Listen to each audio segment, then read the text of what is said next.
Hi, this is Eric again. This is episode 22 of Survival Medicine, and we're going to talk about obtaining prescription medications. So you're working on your bug out medical bag or your supplies and preps for medical issues, and you've listened to me or listened to other people, and we talk about prescription medications, and you're like, well, how the heck do I get hold of those things? Um, that's a good question. It's not necessarily entirely easy, but there may be some avenues for you. One thing, is do you go and try and raid a drugstore? That's probably not a good idea. Do you go down to the corner and deal with your local drug dealer? Again, probably not a great idea. Do you use an online pharmacy? This is something that you'll still need a valid prescription for, however, if they're going to provide it to you in a legal fashion. Or you could run past our southern border and try and dodge the Los Zetas and other cartels and get to our pharmacy and buy some drugs from Mexico. Or you could go to another third world country and get medicines. And one of the things that we ran into a problem with when we were in Africa, though, is if you buy medications from some of these third world places, some of the medicine has no active ingredient in it whatsoever, and they're just selling it and making a profit and selling sugar pills, basically. So you have to be careful on the sources of the medicine that you're getting if you're buying it outside the borders of the United States. Well, the vet supply stores have medications, and a lot of times these are the same medications that we take on the human side. But realize if you're using a medication outside of its intended use, that's illegal.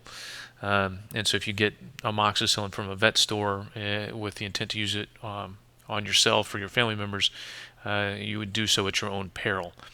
Now, granted, if we were in a desperate situation, I couldn't get to a doctor or a hospital. We've had Katrina-style devastation of where I was.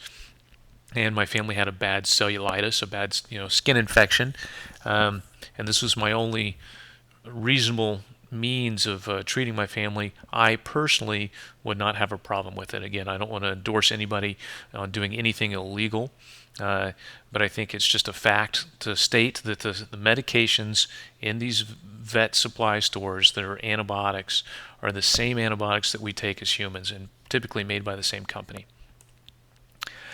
Here's what I would recommend people doing, though, is educate yourself so that you can come in with some knowledge and you sound like you know what you're talking about.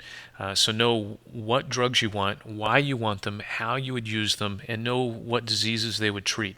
And then have an honest discussion with your doctor and say, look, I'm building up my emergency essentials cabinet, and here's some antibiotics that I would like, and this is why I would like to have them.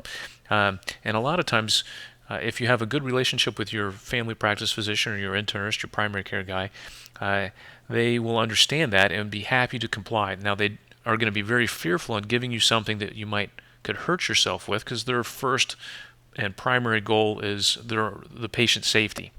So if they have concerns that you're going to hurt yourself with this, they may be a little more reticent to comply. But if you can come in and show them you know what the heck you're talking about and why you want it in something very clean in terms of your position and argument, then, like I said, I think a lot of people would be willing to comply with that.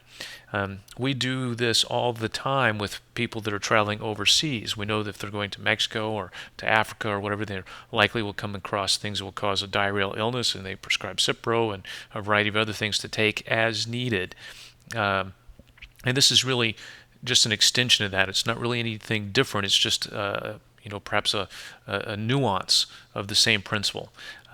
So I think the best source for you to get core prescription medications for your preps will be to foster a good relationship with your primary care physician. Let them know that you're not just some schmo coming up with stuff out of the air, but you know what you're talking about. You know when you would use it, how you'd use it, and why you would use it. And if you can make that case, I think most reasonable physicians would be happy to help out. Anyways, I've had a lot of questions on where to get prescription medications. I hope this helps. Again, I would be leery with third world sources unless you've got some good data on the manufacturer and where it's coming from. I would avoid doing things illegal unless it was a life or death situation and you had no other choice.